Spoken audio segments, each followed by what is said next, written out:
Has anyone ever told you that before you sit down for an important meeting, you should have the questions already written out, prepared, ready to go, so you're fully informed as to what you're getting yourself into? Well, buying a house in Phoenix should be no different. So today, we're gonna cover the top 12 questions that you should be asking your real estate agent that most people rarely do. See, you should be going into buying a house eyes wide open so that you're fully informed and you know what you're getting yourself into. And Phoenix, just like any city across America, is gonna have their own intricacies because buying a house in Phoenix won't be the same as buying a house somewhere else in America. And there are plenty of resources that someone can go to get some questions answered, like Everything Phoenix on YouTube. By the way, this might be the #1 source. But nothing compares to sitting down with a real estate professional who has 20 years of boots on the ground in the trenches, selling real estate, helping people buy and sell and invest in real estate in the same city for that period of time. And guys, that is me and my team. We have over 2 decades of experience, boots on the ground, selling real estate here in Phoenix. But these are things that people should be asking us when buying a house. And if they don't, we are sure to insert ourselves and make sure they know these things. So now that I set the table really well, I think you're probably really curious as to what these questions are. So let's jump into it right now. But first, if you're looking to purchase or buy a house in the Phoenix area anywhere, don't take our word for it. Check out our 5-star reviews right here. We have over 450 5-star reviews from satisfied past clients of ours over those 2 decades. So call me at 480-660-5974 and let's get the process started when you're ready. So here are those questions right now that we're gonna go over, and make sure you stay to the very end because I'm gonna give you a bonus one like I always do. And this one could save you literally thousands to tens of thousands of dollars. Number 12 on the list is the home I'm buying built from block construction or frame wood construction? And if this frame, is it 2x4 construction or 2x6 construction? Because that matters when you live in the desert with the heat. Because at the end of the day, one of the questions people always ask is, what are my AC bills going to be like in the summertime? Which is a phenomenal question. You need to have an idea of that based upon the house you buy. Well, construction is going to matter when it comes to that. Because you see, block construction, which is very popular in the 60s, 70s, and 80s here in Phoenix, it has kind of gone by the wayside. Why? Well, because it's more expensive to build. And so builders are going to frame wood construction. In fact, you rarely see any block homes built anymore. And if you do see one, it's going to be a custom home builder building it for a buyer that wants to open their wallet nice and wide to get that construction. And myself personally, I actually have a block home construction. It was built in 1978. And even though we did an addition to the home over the years, the addition was in frame wood, but the original house is still built in stucco. And when you go from one side of the house to the next and you don't have any air conditioning or heat on at the time, you do notice the difference a little bit. You're talking probably a degree or 2 or maybe even 3. So if that's important to you, a block construction house may be the way you want to go. But the block construction does come with some negatives as well. And the #1 thing is going to be the ability to actually transform the house a little bit. Let's say you want to maybe change a window opening, maybe make a window smaller or bigger. Maybe you want to run electrical wires or plumbing lines up and down a wall. In that scenario, it's gonna be a little more tighter and tougher because you have block concrete to cut through if you have to make that cut, as opposed to simply drywall and insulation. So there's pros and cons to both, but just know that most homes nowadays are built all with frame wood construction. Speaking of that, if you do frame wood, ideally you'll get 2x6 construction. See, there are a lot of home builders now that are building with 2x6 construction. Even though it's a more expensive build, they're doing so because it raises the quality of their product. And sometimes people will pay for a better quality product. But whether or not you do 2x4 or 2x6 construction on your home, the key will be your insulation.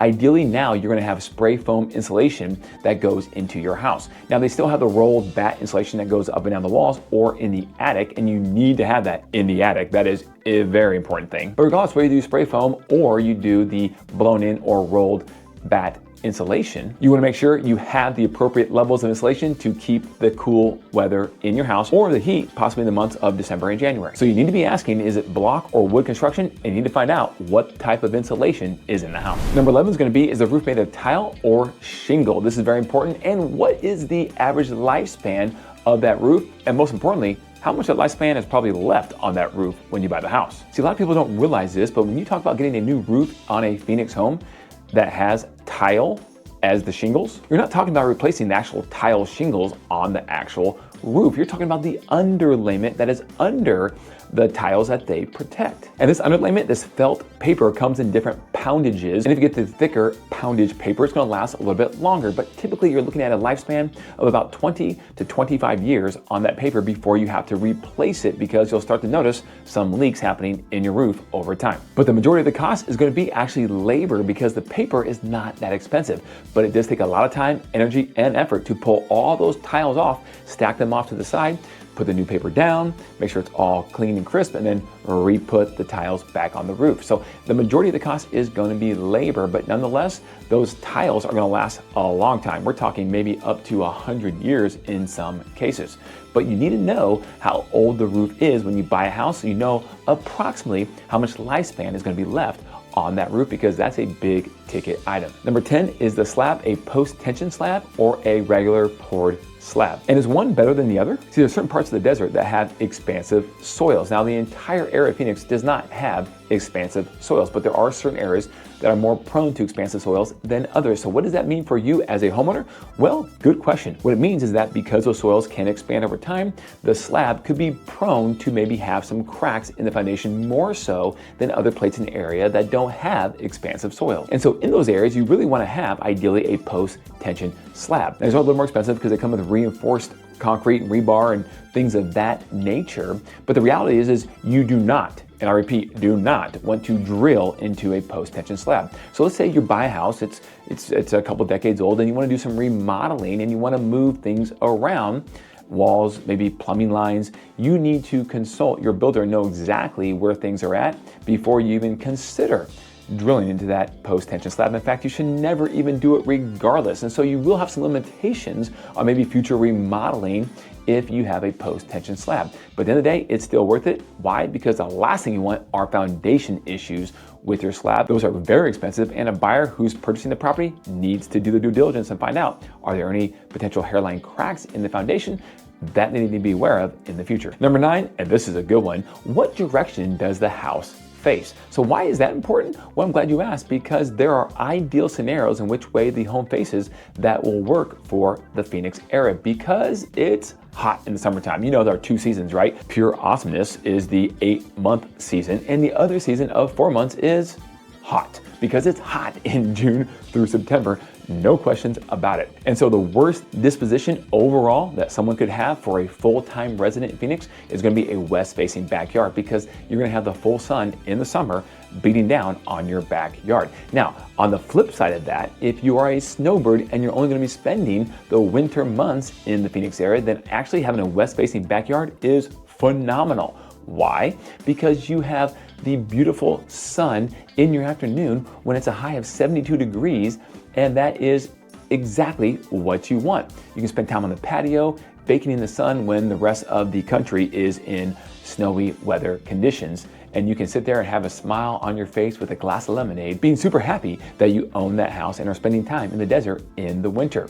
And you have gorgeous sunsets based upon your view, of course. We have gorgeous sunsets to the west, and so you can experience those if you are a snowbird. So there's 2 different types of home ownership that some people have, and that makes a big difference in terms of how your house faces. But overall, north-south is going to be the best, with north-facing backyard typically the overall resounding number 1 choice. South-facing backyards are right behind it. And then, of course, east-facing backyards are pretty darn good as well for a full-time resident, because you get that morning sun when it's not as hot, and you get the shade in the afternoon, so you can be out in your backyard. Even though it's hot outside, you're in the shade, and it's a lot cooler in the shade. I promise you that. So the direction of your house, very important to know. Number 8 is going to be, what are the real energy efficient factors that pertain to a house and are important to the house you buy? And primarily, we're talking about air conditioning units. You want to know the energy efficiency rating of those units. You want to know the SEER, S-E-E-R, rating of the units that you have. And of course, the age, because that matters. These air conditioning units in Phoenix are going to last you probably somewhere in the ballpark of 20 years plus or minus. I have an old unit in my house right now that actually is almost 30 years old, and it's still cranking every single summer. And at this point, I shouldn't be admitting this, but I don't even service it anymore, because I'm just like, it's gonna blow up, so why put money at it? And then when it blows up, I'll just be prepared to replace it, because it's 30 years old. But every summer for the last several summers, I was anticipating a repair, and well, it just kept running. But you can't bank on 30 years, that is for certain. So you want to know the age, and somewhere around 20 years plus or minus, the unit will be looking to probably fail. But air conditioning units are not an option in the desert. It is a lifestyle, and it is life support. So you gotta make sure you have those dialed in. Now, a few extra things to know are, do you have dual or triple pane windows in the house? Very important for energy efficiency. Insulation, we talked about that already. And do you have shade screens on your windows at all? Do you have reflective tint on your windows at all? Because all of those things matter when keeping the sun and the heat out of your house. Number 7, and this is the big one, guys, what type of plumbing is in the house? This is very important because you would think everything would be copper, but you could be wrong. Now, most new build homes are built with PEX plumbing, which is very, very good plumbing, and it's flexible and it goes through attics and it can move, and it's just a really good plumbing that most builders will use now. But copper is obviously still very prevalent, and it's good for the most part. Copper is good plumbing, but the one plumbing you gotta be on the lookout for is polybutylene plumbing, okay? This is no good. Now, it does work well, and there's many homes still today that have polybutylene plumbing, but the reason why you don't want it, if you can avoid it, is because it's been part of a class action lawsuit from several decades ago. Because what happens with polybutylene is that it's more prone to leaking. And to replumb a house could cost thousands and thousands of dollars, if not tens of thousands of dollars. So you want to know what kind of plumbing is in the house before you buy it. And if you have polybutylene, it's not the end of the world. Many homes still have it and they work just fine, but it's more prone to leaking, and you don't want that in your future as a homeowner in Phoenix, Arizona. Number 6 is going to be, does the house have a transferable termite warranty? This is very important because in Phoenix, Arizona, in the desert here, we have subterranean termites. Now, they're not near as destructive as termites that most of us know about in the rest of the country, but they are very prevalent, and they can be destructive if they go a long time without treatment. So you want to look for termite tubes. You want to see if you have termites, and if you do, you just simply treat them and then keep a warranty typically on the house because they can come back. Now, if the house doesn't have a termite warranty, that's not the end of the world. You just want to have a termite inspection when you go to buy the house. And then if they find termites, you want to know if there's any destructive damage to the house. And if there is, you simply get a treatment and then a warranty with it. And typically the seller will be happy to pay that for you. Number 5 is going to be, what's the condition of the pool equipment? Now, first off, you might not have a pool. And if not, well, then you can just skip this one and keep moving on the video. But if you do, or you want to put a pool in the future, you need to know approximately what's going on with the pool and the equipment itself. See, the two big costs of pool equipment is going to be the pump and the filter. Now, there's different types of filters, and I tend to like the sand filter the best, but cartridge filters can be good also. And on pumps, you definitely want to have the variable speed pump because that will help you save money because it will run at different times of different parts of the day and not be on the high power level of the pump running the entire cycle that it's on for 10, 12 or more hours of the day. The pump and filter could cost $2,000, $3,000, $4,000, $5,000 to replace combined if you have to do that. So you need to know the condition of that, and is the pool or spa heated? That's very important because heaters can run several $1,000s as well. Now, most pools may not be heated, which is fine, but if you have a spa, you definitely will have a heater, so you need to be aware of that. And ideally, in my opinion, the best combination is going to be to have a pool that's not heated because it's very expensive to heat, but have a spa so that you can obviously have a smaller body of water to heat and enjoy it during the winter months. Because the question we get all the time is, in the winter months, is the pool able to be swam in? And the reality is most pools, it's gonna be very, very chilly, and most people that live in Arizona do not get in the pools in the wintertime if it's not heated because it is very cold. It's kind of like a mild cold tank and a cold plunge, so if you're not into that and don't wanna swim in that, you probably don't wanna swim in the pool unless it's heated in the wintertime in Phoenix. Oh, and last but not least, there are salt pools and chlorine pools, and they both have pros and cons to them. Most are going to be chlorine-based pools, but a salt pool is actually very nice and technically better for your skin. It's a little more rougher on the hard decking and surfaces around the pool because it's salt, but it's better on the skin, and one could argue a little bit easier to take care of and maintain because you have to maintain a salt cell as opposed to the chlorine tabs and some of the chemicals. So I'm good either way on those types of pools. This depends on your personal preference. Number 4 is there going to be a dedicated neighborhood water drainage system. That's a mouthful, I know, but you want to make sure that your neighborhood ideally has some sort of drainage and infrastructure for when you have a large monsoon or big rain in the summertime, as that's usually when they occur. Now, this is kind of a no-brainer because most neighborhoods will have that. They'll be engineered and graded correctly to have washes running through the neighborhood and low spots that usually are pocket parks where you're thinking that builders just being nice because they're creating a nice little community park for the neighborhood, but they're really not. They kind of had to have it, so they put some grass in there with some equipment to make it sound like they are using the space really wisely, which actually they are, but it wasn't because of their good graces for the most part, because that'd be more profit in their pocket if they could put houses there. They just can't because you have to have a low spot, a drainage system for water to run off and through. But does your neighborhood have that? Something you definitely want to ask your realtor. Number 3, does the house have an HOA or not? And if it does have an HOA, what are the policies and the rules and the procedures that are important that are going to affect my day-to-day living. Number one on the list should be, do they allow short-term rentals? Because maybe as an investor, you're not looking to do that, but you don't want to be living right next to an Airbnb or VRBO. That's not ideal. But other things like what's their policies on the trash and recycle bins? Can they be left out overnight, or will there be a fine if you do?